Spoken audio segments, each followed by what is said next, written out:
ஓகேங்களா?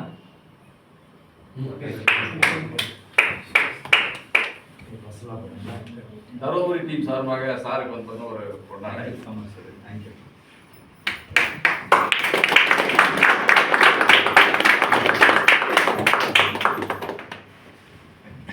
Sir Karthik sir எடுத்துட்டீங்களா? அதான் சார்.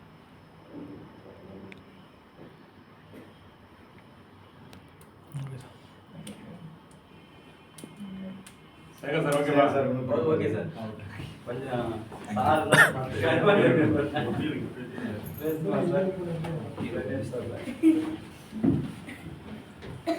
மாலை வணக்கம்.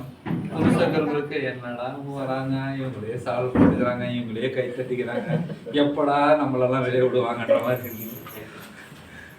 அவ்வளோதான் முடிஞ்சிச்சு. எனக்கு அடுத்து சீஃப் கெஸ்ட் ஒருத்தர் இருக்கிறாரு. இன்னொரு 5 to 10 minutes முடிஞ்சிடும். என்னுடைய பேர் சிவகுமார். கிருஷ்ணகிரி பக்கம் ஒரு சின்ன குக்கிராமத்துலேருந்து நான் வரேன்.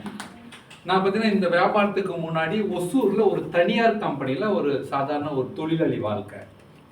காலையில ஷிஃப்ட்டு போவோம், காலையில் ஷிஃப்ட் முடிச்சு வருவோம், 3 ஷிஃப்ட்டு மாறி மாறி வரோம். ஒரு லேபர் லைஃப் இப்படி தான் ஓடிச்சு. இந்த பிட்வீன் கேப்பில் எங்கள் அப்பா எனக்கு மேரேஜ் பண்ணி வச்சுட்டாங்க. எனக்கு 2 பெண் குழந்தைங்க. இப்படி வாழ்க்கை அப்படியே சர்க்கிள் ஓடிட்டே இருக்குது. ஒரு ரொட்டீன் லைஃப். திடீர்னு ஒரு நாள் காலைல வேலைக்கு போகும்போது செக்யூரிட்டி கேட்டில் நிப்பாட்டிட்டாங்க. தம்பி உங்களுக்கு வேலை இல்லைப்பா அப்படின்னு சொல்லி. எப்படி இருக்குங்க? இங்கே தான் யாரும் உண்மையாக ஷாக்குன்றீங்க. எல்லா இடத்துலையும் சூப்பர்ன்னுவாங்க. அப்படின்னா எங்களை கொலவெறின்னு தெரியல. உண்மையிலுமே ரொம்ப ஷாக்காக இருந்தது. ஓகேங்களா? அப்போது தான் தெரிஞ்சுது உலகத்தில் பணம், அந்த வருமானம் வந்துட்டு இந்த வருமானம் இல்லாத போது நெக்ஸ்ட் மந்த் வந்து எல்லாமே அப்படியே தடைப்படுது. வீட்டு வாடகை, காய்கறி, கேபிள், மளிகை சாமானம் எல்லாமே அப்படியே ஜாம் ஆகுது. 1 month 2 month வரையும் பேலன்ஸ் பண்ண முடிச்சுட்டு அதுக்கப்புறம் தடுமாட்டம், கை மாற்று, சொந்தக்காரங்கிட்ட கடன் கேட்கணும், இந்த சூழ்நிலைக்காச்சு. அப்போ என்ன பண்ணால் டக்குனிக்கான ஒரு ஜாப் தேடலான்னு சொல்லிட்டு அந்த ஒசூர் சிப்கார்டில் இருக்கிற எல்லா கம்பெனி கேட்டு கேட்டால் போனோம். 2 காரணத்தினால எங்கேயும் எனக்கு சரியாக வேலை கிடைக்கல. ஒன்று, எஜுகேஷன் குவாலிஃபிகேஷன். என்ன படிச்சுன்னு யாரும் கேட்கக்கூடாது. ஓகேங்களா? 10th தான் படிச்சிருந்தேன். அதனால வந்து எங்கேயும் அந்த குவாலிஃபிகேஷனுக்கு யாரும் வந்து ஜாப் இல்லைன்னு சொல்லிட்டாங்க. 2வது வந்து ஏஜ். ஒரு ஹெல்ப்பர் வேலைக்கு வைக்கணும்னா இந்த வயசில் எப்படி போகணும், போய் டீ வாங்கினா, இது பெருக்கு, தண்ணி பிடிச்சி வைன்னு சொல்கிறது அப்படின்னு சொல்லிட்டு ஏஜ், எஜுகேஷன் 2 காரணமாக வந்து வேலை எங்கேயும் சரியாக கிடைக்கல. அதுக்காக வாழ்க்கை வாழ விட்டுற முடியுமா? வாழ்ந்தாகணும். பசங்க வளர்ந்துட்டு வராங்க, ஃபேமிலி ரன் பண்ணணும். என்ன பண்ணுறதுன்னு சொல்லிட்டு என்னை விட வயசில் பெரியவங்களுக்கு இருக்கிற அண்ணா, சித்தப்பா, மாமா, பக்கத்தில் இருக்கிற யாராக பார்த்தாலும் கூச்சமே இல்லாமல் வெக்கமே இல்லாமல் வேலை வேலை வேலைன்னு அவங்கள எங்கன்னா வேலை இருந்தால் சொல்லுங்கண்ணா, நான் எங்கன்னா வேலை இருந்தால் சொல்லணும் கேட்டுகிட்டே இருப்பேன். சரி, அந்த மாதிரி சமயத்தில் கேட்டுகிட்டே இருப்பேன். இந்த சமயத்தில் வேறு எதனா பிஸ்னஸ் பண்ணலாமான்னா, பிஸ்னஸ் பண்ணுறதுக்கு 2 விஷயம் தேவை. நான் வந்து ஒரு 19 வருஷம் ஒசூரில் ஒரு தொழிலாளி, குதிரைக்கு கடிவாளம் போட்ட மாதிரி ரொட்டீன் லைஃப். வெளி உலகமே எனக்கு தெரியல. ஒரு பிஸ்னஸ் பண்ணனா என்ன பிஸ்னஸ் பண்ணுறதுன்னு ஒரு ஐடியா இல்லை. 2வது, ஒரு பிஸ்னஸ் ஏதாவது தொழில் பண்ணலன்னா அதுக்கு முதலீடு போடுற அளவுக்கு பணம் இல்லை. ஓகேங்களா? அப்போ இந்த மாதிரி வேலை கேட்டேன் போது எங்கள் அண்ணாவுடைய ஃப்ரெண்டு ஒரு கவர்மெண்ட் காலேஜில், லேடிஸ் காலேஜில் கேன்டீன் வச்சுருக்கிறாரு. அதை பார்த்துக்கிறதுக்கு எனக்கு ஒரு வேலை ரெக்கமெண்ட் பண்ணார். நான் போய் காலையிலேருந்து சாயங்காலம் வரை அந்த கேன்டீனை பார்த்துக்குவேன். அவர் வந்து அவர் கவர்மெண்ட் எம்ப்ளாயி அவர். அதனால என்னை பார்த்துக்கிறதுக்கு வச்சுருப்பாரு. சாயங்காலம் ஈவினிங் 7 மணிக்கு மேலே வந்து அவர் அக்கௌண்ட்டெல்லாம் செக் பண்ணிவிட்டு எனக்கு 100 ரூபாய் 200 ரூபாய் கொடுப்பாரு அக்கௌண்ட் பார்த்துட்டு. இதுதான் எனக்கு கடைசியாக இருந்து ஒசூர் வேலைக்கு அப்புறம் நான் செஞ்சுட்டு இருந்த தொழில். இந்த மாதிரி சூழ்நிலை நானும் எங்கள் வீட்டுக்காரனும் தினமும் புடங்கிட்டே இருப்போம். என்னடா ஒரு 100, 200, 300 ரூபாய் சம்பாதிச்சுட்டு இருக்கிறோம், இதை வச்சு சாப்பிட்றதுக்கு கூட பற்றாக்குறை. பசங்க 2 பெண் குழந்தைங்க வளர்ந்துட்டு வராங்க, நல்லா ஒரு எஜுகேஷன் கொடுக்கணுன்னா கூட முடியல. என்ன பண்ணுறது, கடவுளை எப்படி தான் நம்ம வாழ்க்கையை மாற்றுதுன்னு ரொம்ப நாள் போராடிட்டே இருக்கிறோம். இந்த மாதிரி சமயத்தில் ஒரு நாள் வந்து எங்கள் வீட்டுக்கு ஒரு ஃப்ரெண்டு வந்திருந்தார். ஒரு சண்டே அவர் கொண்டு போய் பஸ் ஸ்டாண்டில் ட்ராப் பண்ணலான்னு சொல்லிட்டு பஸ் ஸ்டாண்டில் ட்ராப் பண்ணிட்டு இப்படி வரேன். ஒரு கார் வந்து என் முன்னாடி நிற்குது. கடவுள் நமக்கு ஏதோ ஒன்று யார் மூலியமாக தானே செய்வாங்க, அது அப்படி தான் நான் நினைக்கிறேன். ஒரு கார் வந்து என் முன்னாடி நிற்குது. அந்த காரில் 3 பேர் நல்லா டிப் டாப்பாக இருக்காங்க. ஒரு 40+ ஏஜில் ஜென்ஸுங்க. கிளாஸ் இறக்கிட்டு எக்ஸ்கியூஸ் மீ திருப்பதி போகணும், கொஞ்சம் அட்ரஸ் சொல்ல முடியுமான்னாங்க. நான் ஐயோ நீங்கள் பைபாஸே போயிருக்கணுமே, நீங்கள் பஸ் ஸ்டாண்ட் உள்ள வந்தீங்களா, எனக்கு தெரியல, நாங்கள் சொந்த ஊர் சென்னை, பெங்களூர் ஒரு பிஸ்னஸ் விஷயமா போயிட்டு ரிட்டர்ன் வந்துட்டு இருக்கிறோம், இப்போ திருப்பதி போனால் ரூட் சொல்லுங்க. நான் உங்களுக்கு ரூட் சொன்னேன். அதில் ஒரு நம்பர் இறங்கி வந்து ரொம்ப கிளியராக எங்களுக்கு அட்ரஸ் சொன்னீங்க, தேங்க்யூ ஸோ மச், உங்கள் குட் நேம், உங்கள் பேர் தெரிஞ்சுக்கலாம். என் பேர் சிவகுமாருங்க. அப்போ அவர் சொன்னால் என்ன பண்ணுறீங்க அப்படின்னா, இந்த மாதிரி காலேஜில் கேன்டீனில் வேலை பார்க்குறாங்க. இன்றைக்கி போனீங்களா, இன்றைக்கி ஞாயிற்றுக்கிழமை காலேஜ் லீவு. அப்போ இந்த மாதிரி சமயத்தில் என்ன பண்ணுவீங்க? நான் யதார்த்தமாக சொன்னேன், சும்மா தான் இருப்பேன். இந்த சும்மா இருக்கும் போது ₹1 முதலீடு இல்லாமல் ஒரு தொழில் இருக்கே, நீங்கள் ட்ரை பண்ணலாமே, எனக்கு நீங்கள் நல்லா ஒரு ஹெல்ப் பண்ணீங்க, ஏதோ உங்களுக்கு சொல்லணும்னு தோணுச்சு அப்படின்னா. அது என்ன அப்படின்னு கேட்டேன். உடனே அவர் விசிட்டிங் கார்டு கையில் கொடுத்துட்டு, நைட்டு 10 மணிக்கு மேலே எனக்கு கால் பண்ணுங்கள், நான் உங்களுக்கு அதை பற்றி சொல்கிறேன்னு சொன்னேன். அப்படி தான் எனக்கு இந்த நேரடி வியாபாரம் என் வாழ்க்கையில் அறிமுகமாச்சு.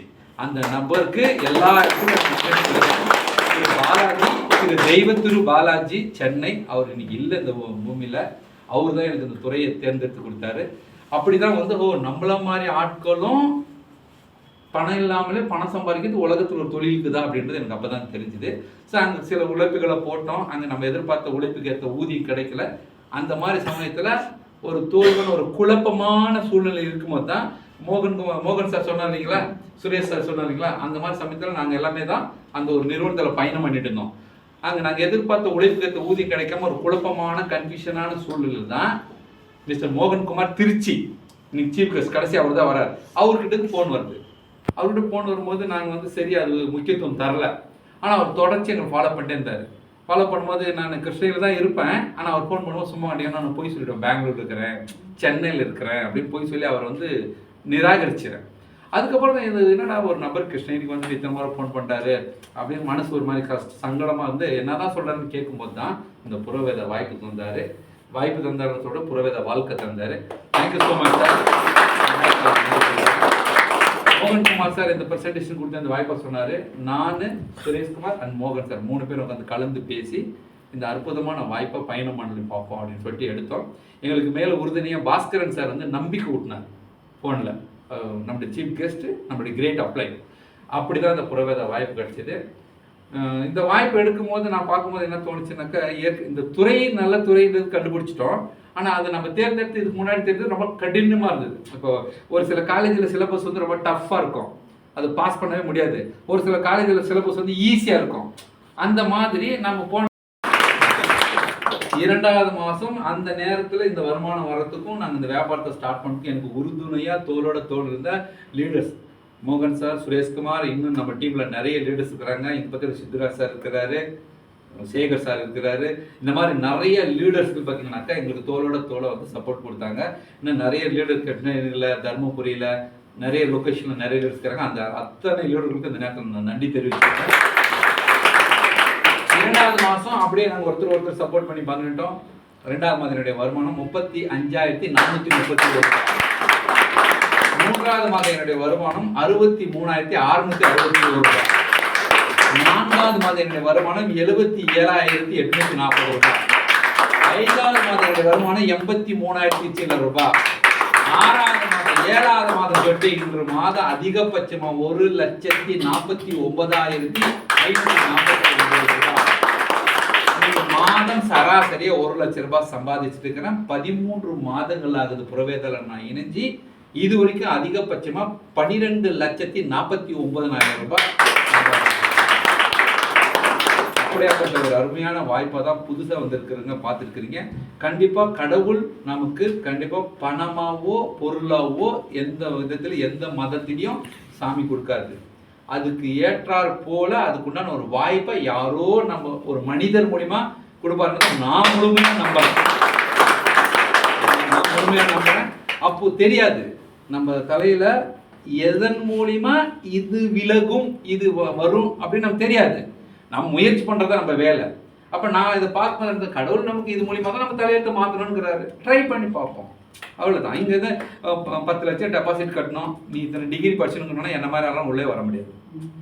இவ்வளோ எக்ஸ்பீரியன்ஸ்க்கணும் அப்படின்னாக்கா நம்மளாம் பண்ண முடியாது. அப்போ இந்த எதுவும் பணம் கேட்கல, படிப்பு கேட்கல, அனுபவம் கேட்கல, பணம் சம்பாதிக்கணுன்ற எண்ணம் இருந்து முயற்சி போட தயாராக இருந்தால் நம்ம சாதிக்கலாம். மிகப்பெரிய இதில் இன்னொன்று முக்கியமான விஷயம், நம்ம இந்த நிறுவனம் அமேசிங்கான ப்ராடக்ட். Result oriented product. அது எனக்கு ரொம்ப ஆச்சரியமா இருக்கு. ஒவ்வொரு பொருளும் ஒரு மனிதனுக்கு என்ன பிரச்சனைக்கு நம்ம என்ன பொருள் கொடுக்கணும்ல அப்படி அழகா ரிசல்ட் சொல்றாங்க. சந்தோஷமா இருக்குது கேட்கறதுக்கு.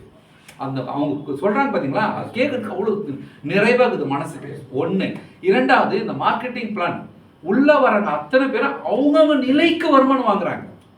இப்ப நான் இன்னைக்கு 1,49,000 ரூபாய் வாங்குறேன்னா சுரேஷ்குமார் சார் பத்தினாக்கா 37,00,000 ரூபாய் அவருடைய செக்கு. மோகன் சாருடைய செக் பாத்தீங்கன்னா 54,500 சில்லற ரூபாய் செக்கு. இது மாதிரி சித்துராஜ் சார், சேகர் சார் மாதிரி நிறைய லீடருங்க எல்லாருமே சம்பாரிச்சுக்கிட்டு தான் சம்பாதிக்கணும்.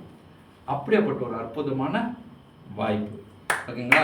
இது அதுக்கடுத்து நம்மளுடைய டீம், நம்ம எந்த இடத்துல போய் இணைஞ்சிருக்கிறோம், நம்ம கூட தோளோட நம்ம சப்போர்ட் பண்ணது யாரு? நம்மளுடைய eagle team. Eagle team mister Bhaskaran sir blue டைமண்டா இருக்காரு. இன்னைக்கு சவுத் இந்தியாவிலே top pin level, top income earner, first royalty achiever south இந்தியாவிலே. அப்படியேப்பட்ட ஒரு குழுவில் நம்ம இணைஞ்சிருக்கிறோம். So Bhaskaran sir, Mohankumar sir நம்மளுடைய ஈகிள் டீம் லீடருங்க, நம்மளை வழி நடத்துறாங்க. ஸோ இங்கே எனக்கு படிப்பு இல்லைங்க, எனக்கு அந்த பேச்சு திறமெல்லாம் இல்லை, எனக்கு உங்களை மாதிரி எல்லாம் பேச தெரியாது, பிரச்சனையே இல்லை. தினம் 8 மணிக்கு இதே மீட்டிங்கு ஜூம் வழியா பாஸ்கரன் சார் பண்றாரு. நம்ம வாட்ஸ்அப்பில் மட்டும் அந்த லிங்க் நம்ம தெரிஞ்ச நம்பருக்கு அனுப்பிச்சு விட்டு பார்க்க வச்சா போதும். நம்ம இதை பற்றி பிளான் என்ன, கம்பெனி என்ன, ப்ராடக்ட் என்ன, எது சொல்லவே தேவையில்லை. தெரியலன்னா பிரச்சனையே இல்லை. அந்த ஜூம் மட்டும் 8 to 8:30 1/2 மணி நேரம். அப்போ உள்ள புதுசாக ஒரு நபருக்கு இந்த வியாபாரம் சொல்றதுக்கு நமக்கு வழி கிடைச்சிருச்சா? ஒன்று. ரெண்டாவது, உள்ள ஜாயின் பண்ணிட்டார் சார், அவருக்கு எப்படி இந்த வியாபாரத்தை பண்ண வைக்கிறது எப்படி? பிரச்சனையே இல்லை. தினம் 5:40க்கு பாஸ்கரன் சார் அற்புதமாக ட்ரைனிங் கொடுக்குறாரு, பயிற்சி. ஃபர்ஸ்ட் நம்ம எண்ணங்களை சீர்படுத்துறதுக்கு நல் வாக்கியங்கள் 5 நிமிடம் கண்ணு மூடி ஹெட்ஃபோன் போட்டு கேட்டால் அவ்வளோ நம்முடைய பிளட் செல்ஸ் எல்லாமே காலங்காத்தாலே எனர்ஜி ஆகிடுது, பாசிட்டிவாக மாறிடுது. யார் நமக்கு இது வரைக்கும் சொல்லி கொடுத்தாங்க? யோசிச்சு பாருங்க. யாருன்னா ஒருத்தர் இது வரைக்கும் நம்ம வாழ்க்கையில் இது மாதிரி விஷயங்கள்லாம் சொல்லி கொடுத்தாங்களா? ஒன்று. இரண்டாவது, தினம் ஒரு ஹெல்த்திகர் ப்ராடக்டை அக்கக்க ஆணியா பிரித்து சொல்லி கொடுக்குறாரு. ஹார்ட்னா என்ன, பிரெயின்னா என்ன, லங்ஸ்னா என்ன, லிவர்னா என்ன, அதுக்கு என்ன சத்து இருந்தால் அது ஹெல்த்தியாக்கும், என்ன சத்து குறைபாடு வந்தால் அது நோய் வரும், அது குறைபாடு வந்தால் அது நோய் வந்தால் என்ன நோயை வெளியே தெரியும். அப்போ நம்ம பொருளை எடுக்கும்போது அதில் என்ன சத்துக்குது, இதில் என்னென்ன இன்கிரீடியன்ஸ் கலந்து இருக்குது, இதில் என்னென்ன சத்துக்கள் இருக்குது, இந்த சத்து நம்ம மனுஷன் உடம்புல போய் எந்த உறுப்புக்கு சப்போர்ட் பண்ணுது, அந்த உறுப்புக்கு சப்போர்ட் பண்ணால் அந்த உறுப்பு நல்லா இருந்துச்சுன்னா அந்த நோய் உடம்பு எப்படி வெளியே போகுது. ஒரு நாளைக்கு ஒரு பொருளுக்கு விளக்கமான பயிற்சி. இதெல்லாம் காசு சம்பாதிக்கிறது ரெண்டாவது. இதெல்லாம் யாருமே நம்ம சொல்லி கொடுக்காத விஷயங்கள். அப்படியாப்பட்ட ஈகிள் டீம் நமக்கு பக்கபலமாக இருக்குது. 5:40க்கு சில பேர் சொல்லுங்க 5:40க்கா சார்? அப்போ நான் அதான் எல்லாருக்கும் சொல்லணும். ஒரு வேலைக்கு போகிறோம், நமக்கு மாதம் ஒரு 25,000 ரூபாய் சம்பளம் கொடுக்குறாரு முதலாளி, ஆனால் டியூட்டி மட்டும் 5 மணிக்கெல்லாம் போகலாம். போக மாட்டோம்ல, கண்டிப்பாக போவோம். ஆனால் இங்கே ₹1,00,000 சம்பாதிக்கலாம். ₹1,00,000 சம்பாதிக்கிறது ரொம்ப 100% சாத்தியமான ஒரு இடம். அப்போ இந்த ₹1,00,000 அப்படின் போது நான் தான் நம்ம டீமில் அடிக்கடி சொல்லுவேன், ₹100 நோட்டு கட்டு 10 கட்டு உண்டாங்களா, ₹200 நோட்டு கட்டு 5 கட்டு, ₹500 நோட்டு கட்டு 2 கட்டு, ₹1,00,000 நினைச்சு பாருங்க. அப்படிப்பட்ட பணம் 100ல் 200 மடங்கு. இந்த சிஸ்டத்தை கரெக்டாக ஃபாலோ பண்ணிக்கிட்டு எனக்கு அந்த பணம் வேணும்னு சொல்லிட்டு யாரெல்லாம் டீமோட இன்வால்மெண்ட்டாக நம்ம இருக்கிறோங்களோ அத்தனை பேரும் சம்பாதிக்க முடியும். நம்மளை சார்ந்த கூடயும் சம்பாதிக்க வைக்க முடியும். நம்ம ஆரோக்கியம்ங்கிறது மட்டும் இல்லாமல் நம்ம சார்ந்து இருக்கிற அத்தனை பேரையும் நம்ம ஆரோக்கியம் வச்சுக்கலாம். வாய்ப்புக்கு நன்றி. ஜெய் ஹிந்த், ஜெய் பாரத்.